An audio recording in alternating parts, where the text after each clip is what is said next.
Effects या application of hydrogen bonding, यानी अगर किसी कंपाउंड की प्रॉपर्टी में कोई असर मौजूद है, एबनॉर्मल बिहेवियर शो कर रहा है, तो वो हाइड्रोजन बॉन्ड की वजह से तो उसमें हाइड्रोजन बॉन्ड अप्लाई हो रहा होगा। तो एक तो पहला प्रॉपर्टी अगर आपसे पूछा जाए कि HF जो है वो वीक एसिड है compare to HCl, this is because of the hydrogen bonding in HF. HF hydrofluoric acid is weak acid than HCl. So इसमें हाइड्रोजन बॉन्डिंग मौजूद है जो एक स्ट्रॉन्ग अट्रैक्टिव फोर्सेस हैं compare to the dipole dipole forces. HCl में dipole dipole forces हैं, तो इस वजह से ये अपना हाइड्रोजन आसानी से नहीं निकल छोड़ेगा या पानी उसका हाइड्रोजन आसानी से निकलने नहीं देंगी because of forming the hydrogen bond with water. लेकिन HCl जो है वो डाइपोल डाइपोल फोर्सेस है, तो इसका हाइड्रोजन जो है वो आसानी से निकल पाएगा। तो जो एसिड आसानी से हाइड्रोजन देता है तो वो स्ट्रॉन्ग एसिड, और जो एसिड जो मुश्किल से हाइड्रोजन आयन देता है तो वो होता है वीक एसिड।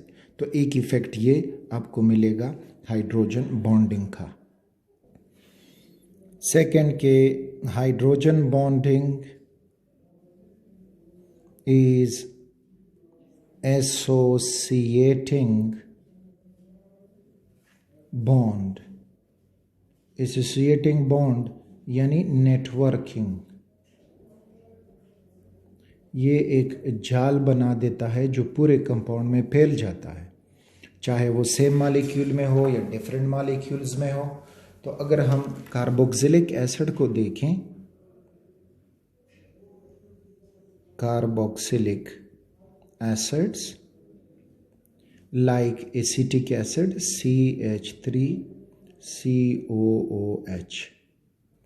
अब इसका स्ट्रक्चर अगर हम ड्रा करेंगे तो वी विल गेट के CH3 है, सिंगल बॉन्ड C है, डबल बॉन्ड O और फिर बॉन्ड O एंड H। ये हुआ एसिटिक एसिड का स्ट्रक्चर।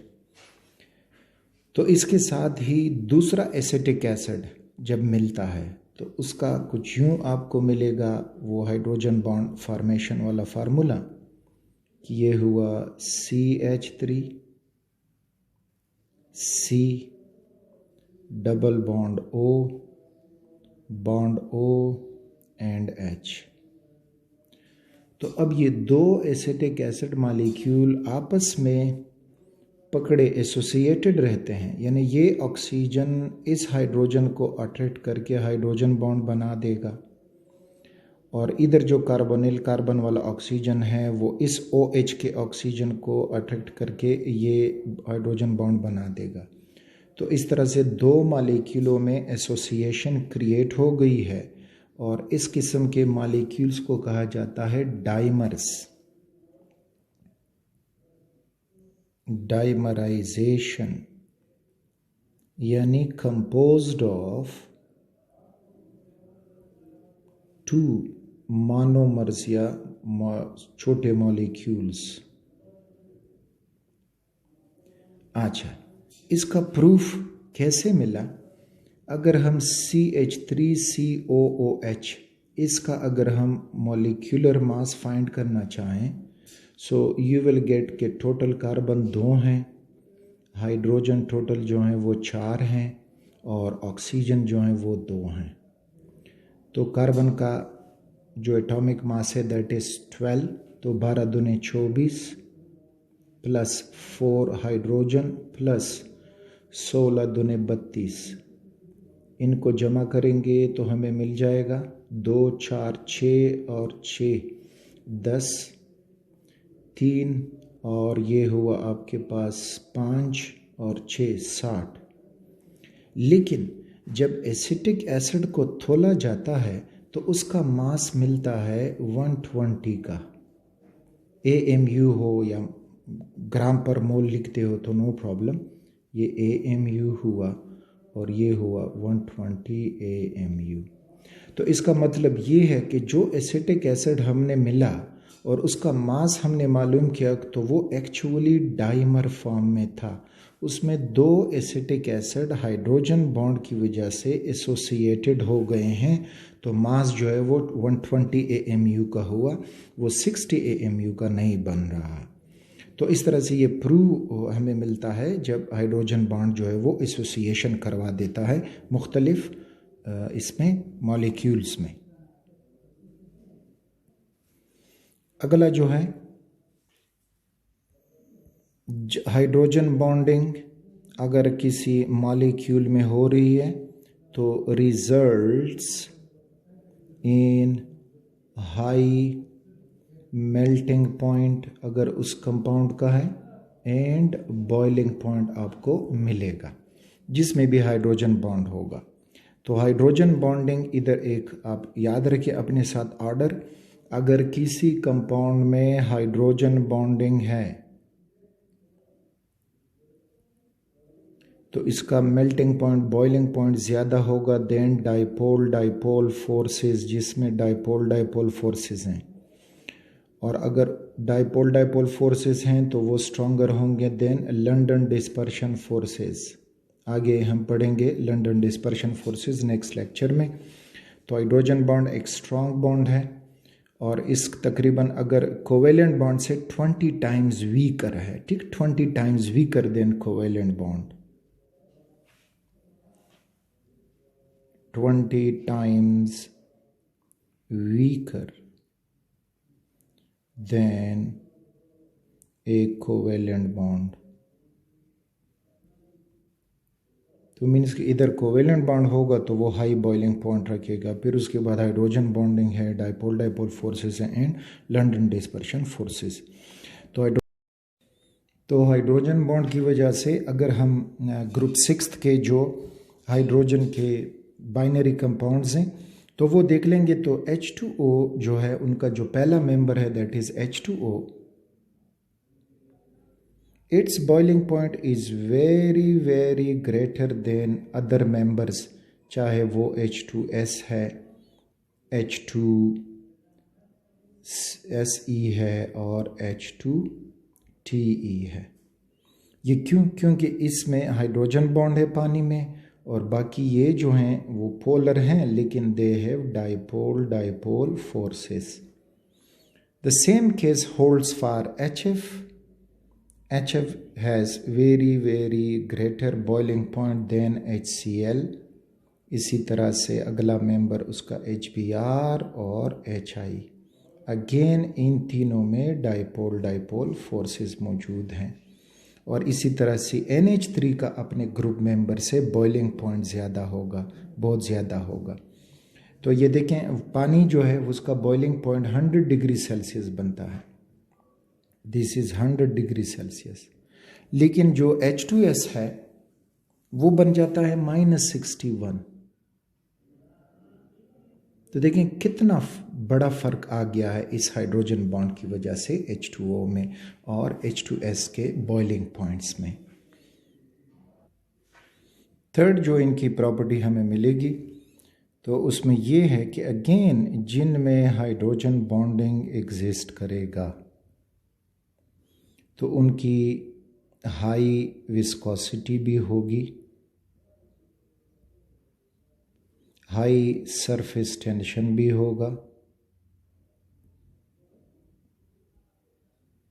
और इस तरह से वो एक दूसरे में मोर सॉल्युबल भी होंगे अगर आपस में हाइड्रोजन बॉन्ड बना सकते हैं। फॉर एग्जांपल लोअर अल्कोहल जो हैं आर सॉल्युबल इन वाटर, क्योंकि वो पानी में हाइड्रोजन बॉन्ड उसके साथ बना सकते हैं, इंटरमॉलिक्यूलर हाइड्रोजन बॉन्ड की वजह से उसको सॉल्युबिलिटी मिलेगी। तो हम ये लिख सकते हैं कि intermolecular hydrogen bond, intermolecular hydrogen bond increase solubility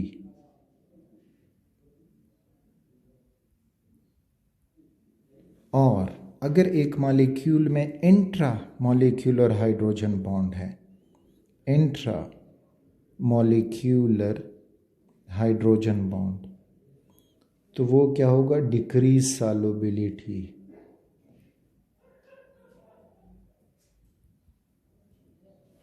तो अगर हम आर्थोनाइट्रोफिनोल को देखें, आर्थोनाइट्रोफिनोल और पैरानाइट्रोफिनोल। आर्थोनाइट्रोफिनोल का स्ट्रक्चर ड्रा करोगे तो ये benzene ring having OH, this is known as phenol, और इस पोजीशन पे NO2 लगा हो तो ये आर्थोनाइट्रोफिनोल। और पैरानाइट्रोफिनोल अगेन वहीं फिनोल बना दें, दिस इज नाउ फिनोल, और ये पैरा पोजीशन है, इस पे NO2 लगा दें।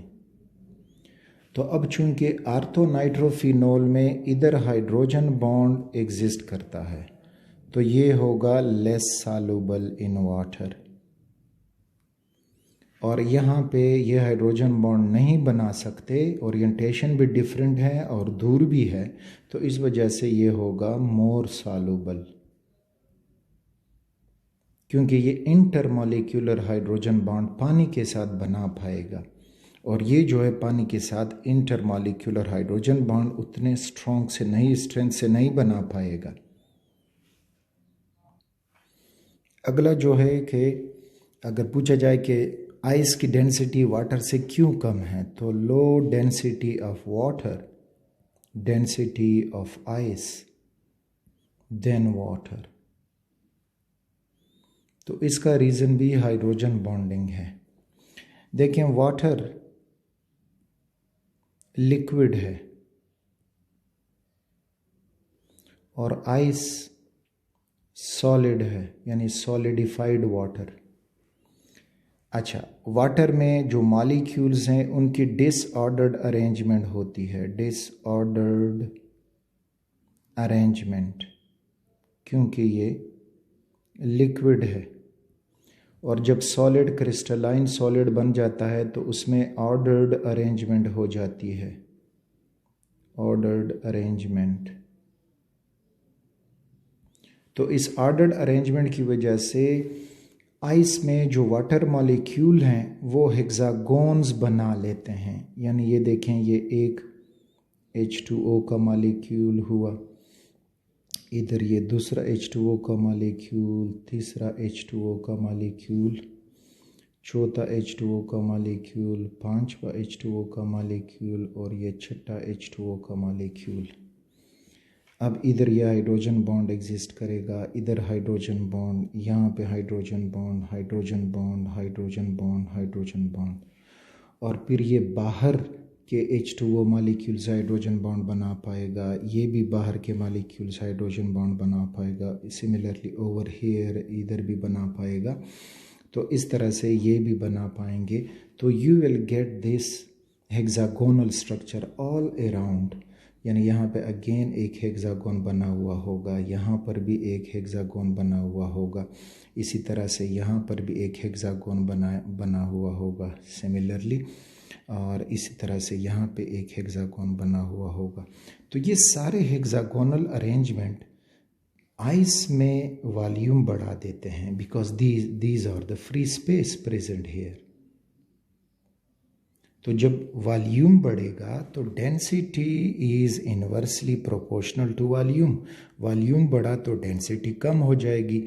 तो आइस की डेंसिटी वाटर से कम है, वाटर की डेंसिटी जो है दैट इज 1 ग्राम पर क्यूबिक सेंटीमीटर, लेकिन आइस जो है वो 0.91 समथिंग पर क्यूबिक सेंटीमीटर, 0.91 ग्राम पर क्यूबिक सेंटीमीटर। तो इस वजह से ice floats on the surface of water, जिस चीज़ की पानी से डेंसिटी कम हो जाती है तो वो पानी के सरफेस के ऊपर तैरता है, तो ice floats on the surface of water, and this happens due to low density, and this low density happens due to the ordered arrangement of H2O molecule because of the intermolecular hydrogen bonding. अगला इसमें जो हमें मिलेगा fifth one को, वो है कि many biomolecules have hydrogen bonding, जो बायोमॉलिक्यूल्स होते हैं उनमें हाइड्रोजन बॉन्डिंग मौजूद होती है। फॉर एग्ज़ाम्पल डीएनए को लोगे तो डीएनए जो डबल हेलिकल स्ट्रक्चर इस तरह हमें शो करता है, that is because of the hydrogen bond जो इधर बन जाते हैं उन नाइट्रोजनस बेसिस के दरमियान। इसी तरह वुल, उसमें भी आपको हाइड्रोजन बॉन्ड मिलेगा। ये वुल जो है उसका धागा यूं वेवी फॉर्म में हमें दिखाई देता है, स्ट्रेट नहीं होता है जिस तरह पोलिएस्टर होता है, लेकिन वुल जो है वो वेवी फॉर्म में होता है। This is because of the hydrogen bonding existence between the wool proteins. 6 जो है cleansing action of soap, cleansing action of soap in water. तो सोप पानी के साथ हाइड्रोजन बॉन्ड सोप का एक हिस्सा बना सकता है, जिसकी वजह से साबुन जो है अपनी सफाई अच्छी तरह करेगा। तो ये भी हमें इसकी वजह से मिलेगा। और काफ़ी जो हैं sticky substances, sticky chemicals act because of formation of hydrogen bonding. यानी सरेश हुआ, जितने भी एडहेसिव्स हैं तो वो हाइड्रोजन बॉन्ड की वजह से दो सरफेसेस को आपस में जोड़ लेते हैं। So these are all the application of hydrogen bonding जो हमारी डेली लाइफ में हमें मिलती हैं।